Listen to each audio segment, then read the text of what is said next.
Di antara danau besar yang dalam, Qin Yichen berdiri di permukaan air. Jalur energi putih susu yang sangat padat, terus-menerus menyatu ke dalam tubuhnya. Energi di sini disegel melalui nenek moyang dari dua ras puncak. Setelah beberapa tahun kohesi, itu sangat kuat. Hari ini, Qin Yichen bahkan mengambil milik Jinran. Bahkan energi yang dia tempati sedikit cemburu, tetapi dia tidak memiliki tindakan lain. Lagi pula, Qin Yichen dia baik padanya, dan dia, yang memiliki pengetahuan samar tentang identitas yang terakhir, juga tahu pilihannya. Pada saat ini, Jin Ranyu sedang berdiri di atas air jernih yang dalam.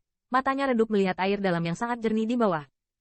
Dia dapat dengan jelas merasakan bahwa saat ini, energi di wilayahnya, hampir sepenuhnya dirampok oleh Qin Yichen.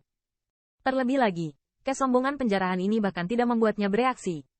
Dia benar-benar tidak mengerti mengapa, sebagai teknik kultivasi yang sangat baik di antara keluarga Pik, mengapa dia tidak bisa dibandingkan dengan anak di depannya. Namun, stagnasi ini tidak berlangsung lama, dan wajah Jinran berubah menjadi amarah. Mendongkrak. Kembalikan energiku. Dengan kemarahan Jinran, energi yang kuat tiba-tiba bersiul, yang langsung diubah menjadi blade ki yang tajam, dan dia ditebas dengan amarah di Qin Yichen. Namun, dalam menghadapi serangannya, wajah Qin Yichen tidak panik. Setelah pendekatan blade ki, yang cukup untuk merobek pusat kekuatan Supreme Peak, mendekat, dia hanya bergerak. Dalam menghadapi serangan ini, Qin Yichen tidak mau melepaskannya, mengangkat tangannya dengan datar, dan blade ki yang kuat yang cukup untuk membunuh pembangkit tenaga listrik biasa diubah menjadi tangannya. Menggores.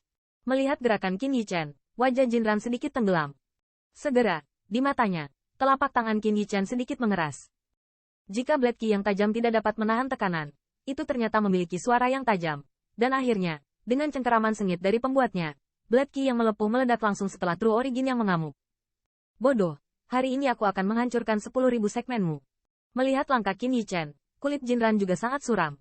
Di matanya, ada kilatan warna dingin dan dingin. Segera, Jinran mundur, dan pisau tajam muncul di tangannya. Dengan munculnya bilah tajam ini, di ruang ini, aura udara yang ganas tersapu, menyelimuti area ini. Meskipun Jinran belum menembus ke tingkat suci, sebagai tingkat setengah orang suci lainnya, potensi miliknya sendiri telah sangat disempurnakan. Meski potensi ini belum bisa diubah menjadi kekuatan bintang, bukan berarti mereka yang belum mengolah kekuatan itu bisa bersaing. Dalam potensi ini, Jinran pasti akan memberikan pukulan keras bagi Qin Yichen. Tentu saja, dia tidak tahu bagaimana kekuatan suci jiwa perang suci dapat memengaruhi Qin Yichen. Kamu bajingan tanpa pamrih, hari ini aku akan membuatmu frustrasi. Melihat Qin Yichen yang sedikit panik dengan potensinya, wajah Jinran juga muncul dengan senyum tipis. Dia mengelus pisau tajam di tangannya dan siap memberikan pria jahat ini untuk dipotong. P lebih besar dari namun, saat Jinran hendak memulai, suara mendengus dingin tiba-tiba terdengar, dan medan gases menyapu, menghancurkan medan potensial tajam yang awalnya diselimuti ruang ini. Yunjun. Merasakan potensi ini, alis Jinran sedikit mengernyit, melihat ke arah sebaliknya, dan melihat bahwa Yunjun telah berdiri saat ini, dan sepasang mata berkaca-kaca menunjukkan semacam cahaya dingin yang mengejutkan. Setelah menggunakan potensi, pertempuran antara Jinran dan Qin Yichen memengaruhi Yunjun, membuatnya tidak bisa duduk diam. Jinran juga tahu bahwa jika dia mencoba yang terbaik untuk menyerang Qin Yichen, Yunjun tidak akan bisa berlatih dengan tenang lagi. Namun, energi aslinya diambil paksa oleh Qin Yichen, yang masih membuatnya sangat marah. Yunjun, itu tidak ada hubungannya denganmu saat ini. Saat aku membersihkan anak ini, aku pasti akan memberimu kompensasi yang memuaskan. Suara Jinran terdengar sedikit suram. Jelas, dia tidak berniat melepaskan Qin Yichen. Namun, mengenai kata-katanya, Yunjun tidak mengungkapkan posisinya. Medan udara dingin itu tidak berarti surut sedikit pun. Kakak senior Yunjun, lebih baik kita bergabung dan membunuhnya. Aku tidak mengambil apapun. Saat Jinran hendak berbicara lagi, suara Qin Yichen tiba-tiba terdengar. Mendengar ini, pupil Jinran tiba-tiba menyusut, dan ototnya tidak bisa menahan untuk mengencang. Dibandingkan dengan apa yang dia katakan sebagai kompensasi kepuasan, tentu saja kata-kata Qin Yichen lebih menggoda. Yang paling penting adalah di masa lalu, klan Jinyan mereka menggertak klan Yunling. Mereka tidak tahu berapa banyak karakter jenius dari klan Yunling yang dibunuh dan dilumpuhkan oleh mereka, dan setidaknya mereka berakhir dengan tangan kosong. Untuk berbagi secangkir teh, selama bertahun-tahun, klan Yunling hanya menelannya. Namun, Jinran yakin jika mereka diberi kesempatan, yang terakhir akan membalas tanpa ampun. Oleh karena itu, setelah Qin Yichen selesai berbicara, Jinran sangat gugup.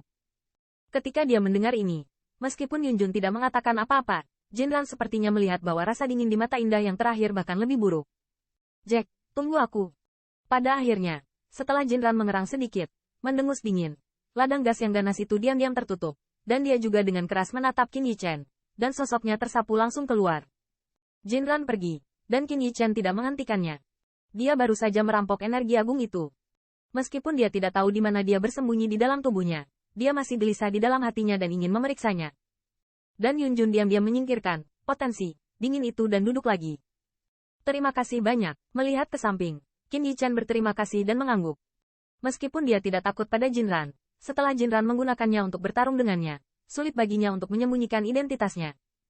Menanggapi ucapan terima kasih Qin Yichen, alis Yunjun Dai sedikit berkerut, dan dia tidak berbicara. Dia menutup matanya yang indah dan menyerapnya lagi.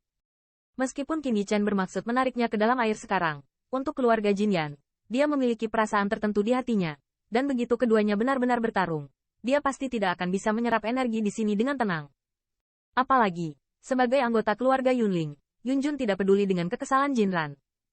Mungkin, antara dua klan, untuk area ini, cepat atau lambat mereka akan mengesampingkan semua pertimbangan untuk muka.